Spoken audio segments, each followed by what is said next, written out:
জয় গুরু, জয় শ্রী শ্রী মহেশ্বরনাথ বাবাজির জয়, জয় শ্রী গুরু বাবাজি বা শ্রী মহাবতার বাবাজির জয়। আমরা ধারাবাহিকভাবে শুনছি শ্রীএমের আত্মজীবনী, হিমালয়বাসী গুরুর ছত্রছায়ায় এক যোগীর আত্মকথা বইটি।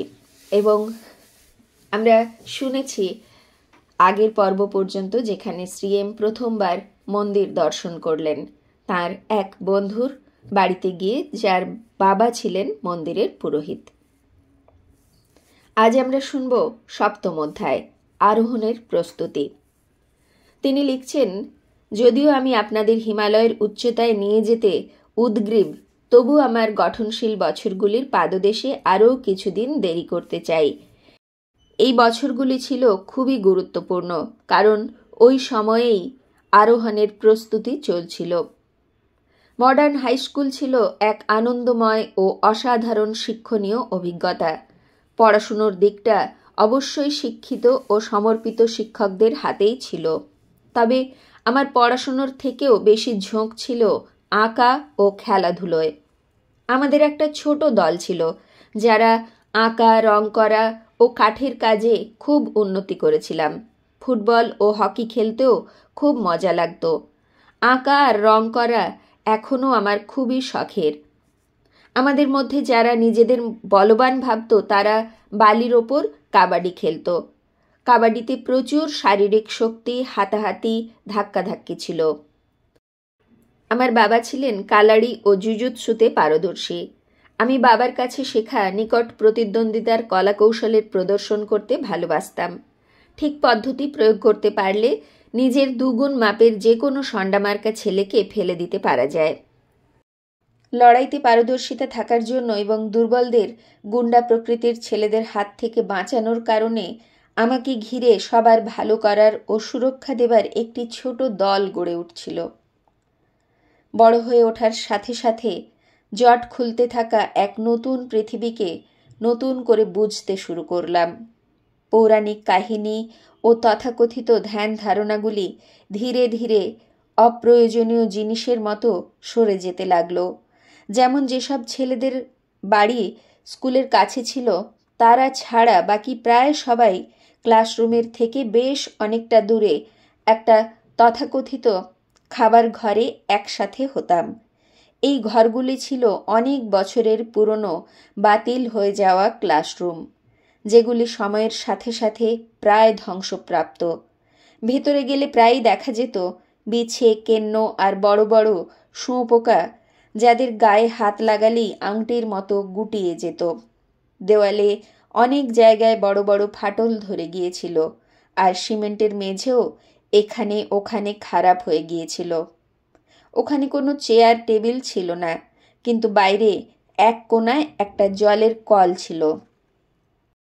আমাদের কাছে মধ্যাহ্ন ভোজ একটা বড় অভিযান ছিল, কারণ সেই সময়ে কোনো শিক্ষক সেখানে তদারকি করার জন্য থাকতেন না।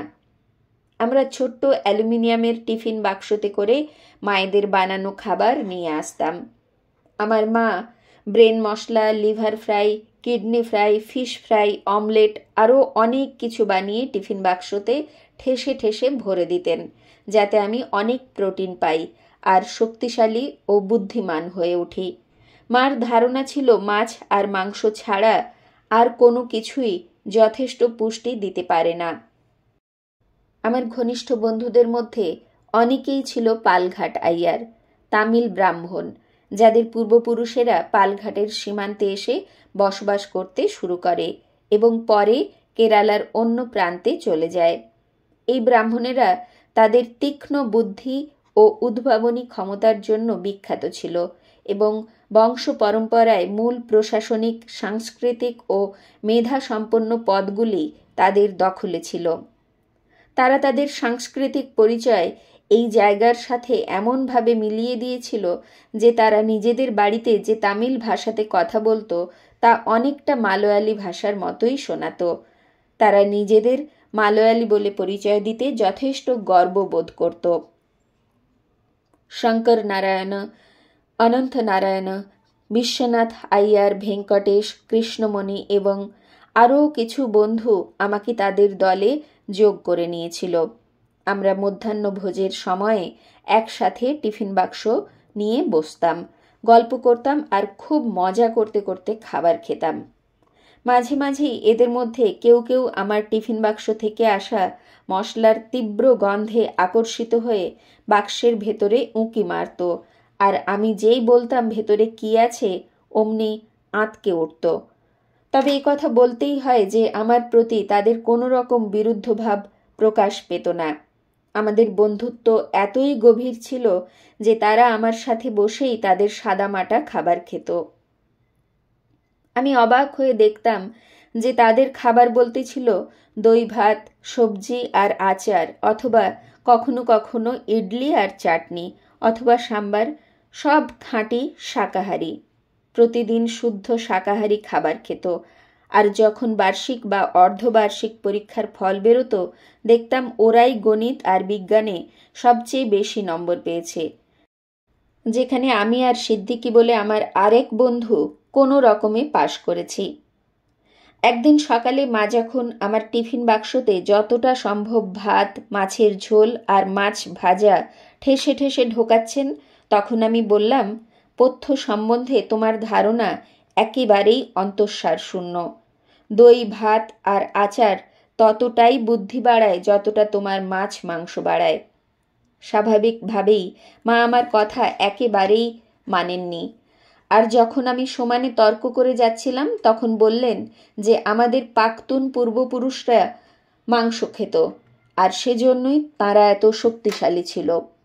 আমি মানতে পারিনি, আর তখন থেকেই পথ্য সম্বন্ধে আমার ধারণা একেবারে পাল্টে যায়। আমার মতে যথার্থ পুষ্টি প্রয়োজন, কিন্তু শাকাহারি খাবার একাই এই কাজ করতে পারে।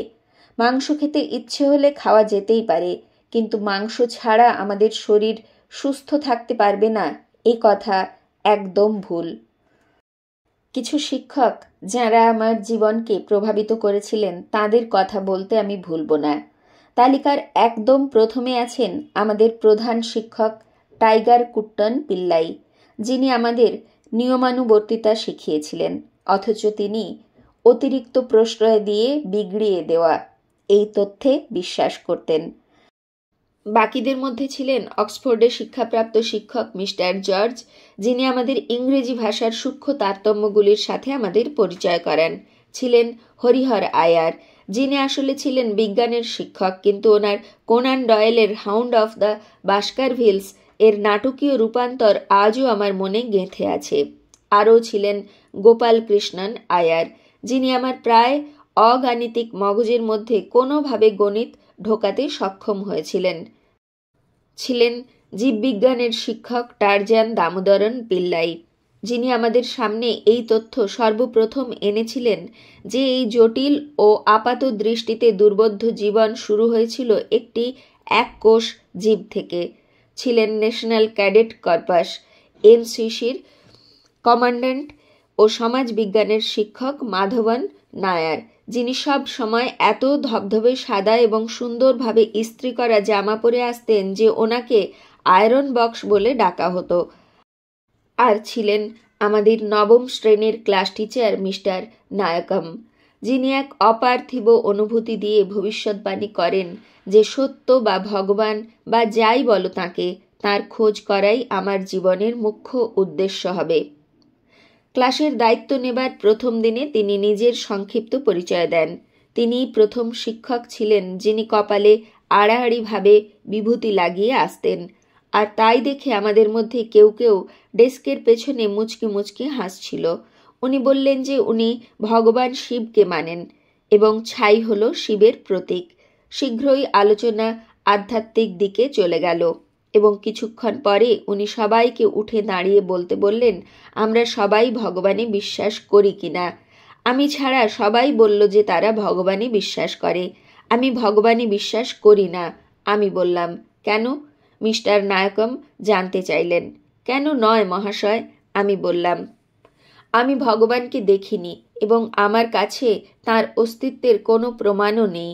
যদি কখনো প্রমাণ পাই তবে আমার আর কখনো বিশ্বাস করার দরকার পড়বে না, কারণ সত্যকে বিশ্বাস করার প্রয়োজন পড়ে না। কিছুক্ষণ চুপ করে থেকে তিনি বললেন, আমার এক সহপাঠী ভগবানই বিশ্বাস করত না। 30 বছর পরে আমি তাকে দেখি ন্যাড়া মাথা আর গেরুয়া পরে। তখন সে শ্রীরামকৃষ্ণ দেবের পরম্পরার এক সাধু। তাই আমরা দেখব, হয়তো এটাই তোমার ভগবানকে খোঁজার শুরু। আমি তোমার সততা দেখে খুব খুশি হয়েছি। তোমার নাম কি? আমার নাম শুনে উনি হতবুদ্ধি হয়ে গেলেন। উনি বোধ করি কখনো ভাবতে পারেননি যে আমার সম্প্রদায়ের কোনো ছেলে বলতে পারে যে সে ভগবানই বিশ্বাস করে না। প্রতি রাতে আমার সাথে যা ঘটে তা আমি ওনাকে বলতে উতলা হয়ে পড়েছিলাম, কিন্তু কোনো এক অজানা শক্তি আমাকে ওই অভিজ্ঞতার কথা বলতে বাধা দিল।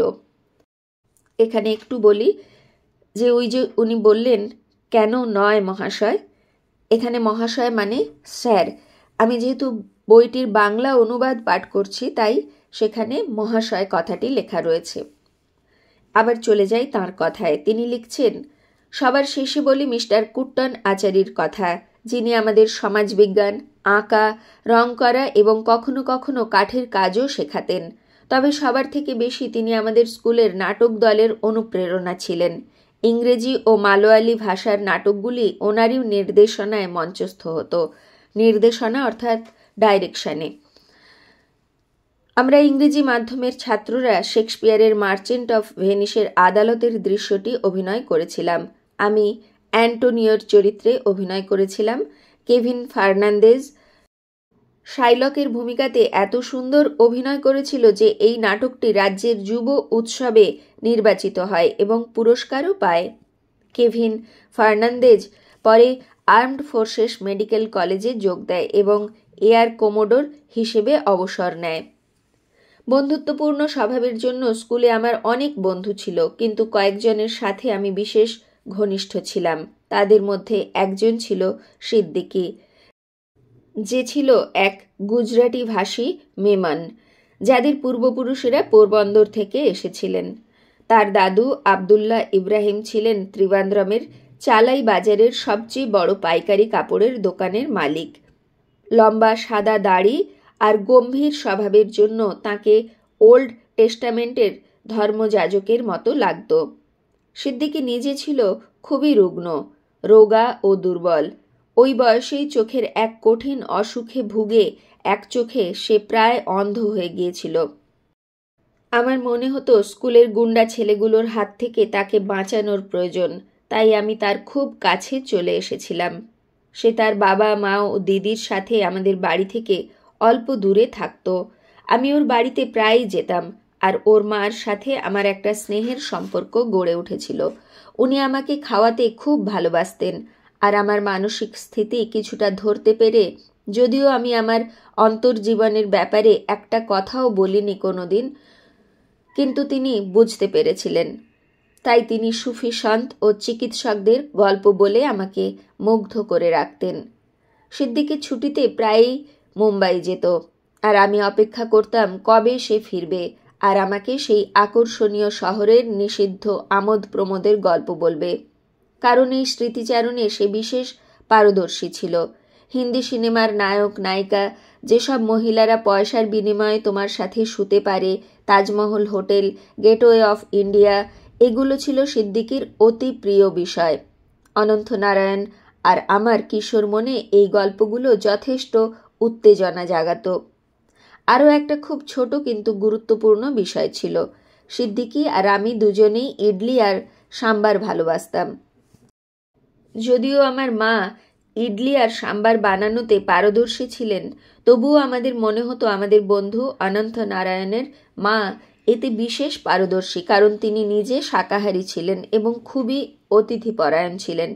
তিনি তার ছেলের এই দুই মুসলিম বন্ধুকে সব সময় হাসি মুখে নিজেদের গোঁড়া ব্রাহ্মণ পরিবারে আপ্যায়ন করতেন এবং স্টিলের গ্লাসে গরম ফিল্টার কফির সাথে পেট ভরে আমাদের প্রিয় খাবার খাওয়াতেন। বিশ্বনাথ আয়ারের ছেলে অনন্ত নারায়ণেরও মুম্বাই শহরের সাথে একটা সম্পর্ক ছিল।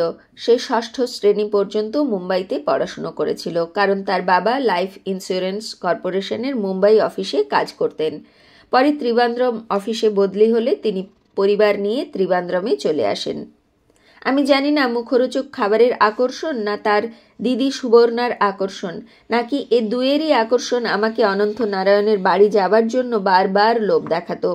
আমি একটা ব্রাহ্মণ পরিবার সম্বন্ধে অনেক কিছুই জানতে পেরেছিলাম, যেমন তার মায়ের রজস্রাবের সময়ে রান্নাঘরে ঢোকা মানা ছিল। তখন খাবার আরও বেশি সুস্বাদু হতো, কারণ বিশ্বনাথ আয়ার আরও ভালো রাঁধুনি ছিলেন। এইসব ছাড়াও লাইফ ইন্স্যুরেন্স কর্পোরেশনের টাইপিস্ট বিশ্বনাথ আয়ারের ছোট্ট বাড়িতে ঘটে যাওয়া কিছু জিনিস পরে আমার আধ্যাত্ম জীবনে খুব গুরুত্বপূর্ণ ভূমিকা নিয়েছিল। তাদের বাড়িতে শুধু পুজো করার জন্য একটা ঘর ছিল।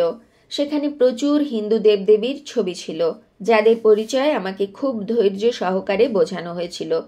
কিন্তু দেওয়ালে সবচেয়ে বড় যে লক্ষণীয় ছবিটি ছিল, সেটি ছিল একজন মানুষের, দেখতে অনেকটা মুসলিম ফকিরের মতো, পরনে জীর্ণ পোশাক আর মাথায় অনুপম পদ্ধতিতে একটি কাপড় বাঁধা।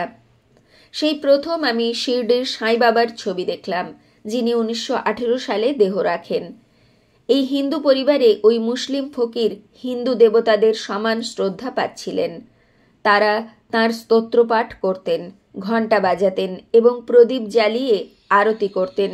আমি কৌতূহলী হয়ে পড়লাম এবং শিরডির সাঁই বাবার বিশেষ দিন বৃহস্পতিবার আমিও তাদের গানে যোগ দিলাম এবং আমার প্রথম হিন্দি ভজন হে প্রভু হে সাঁইনাথ লিখেছিলাম। মিস্টার বিশ্বনাথ আয়ার আমাকে শিরডির সাঁই বাবার সংক্ষিপ্ত জীবনী বলেন এবং এও বলেন যে তিনি বিশ্বাস করেন যে সাঁই বাবা ভগবান। আমি শুনে আশ্চর্য হয়ে গেলাম। এক রাত্রে যখন আমি আমার গুপ্ত স্বতঃস্ফূর্ত ধ্যানে মগ্ন, তখন দেখলাম হৃদয়ের আলো থেকে শিরডির সাঁই বাবা প্রকট হয়ে আমার সামনে দাঁড়ালেন এবং তারপর তাঁর চেহারা পরিবর্তিত হয়ে কাঁঠাল গাছের নিচে দাঁড়ানো সেই যোগীর চেহারাতে পরিণত হলো। কেউ কথা জানতে পারল না, কারণ যথারীতি আমি এসব কথা কাউকে বলতে পারিনি। এখন আর নয়। শিরডির সাঁই বাবার সাথে আমার যোগাযোগের কথা আর আমি কিভাবে প্রথমবার শিরডি গেলাম, সেসব আমি পরে কোনো এক উপযুক্ত সময়ে বলবো। কেরালার ত্রিচুরের কাছে গুরুভায়ুর কৃষ্ণ মন্দিরে প্রবেশের পেছনেও বিশ্বনাথ আয়ারের একটি বিশেষ ভূমিকা ছিল। পরম পূজ্য শ্রী শ্রী রাম ঠাকুর বলেন, স্বপ্নে গুরুদর্শন সর্বদা সত্যি।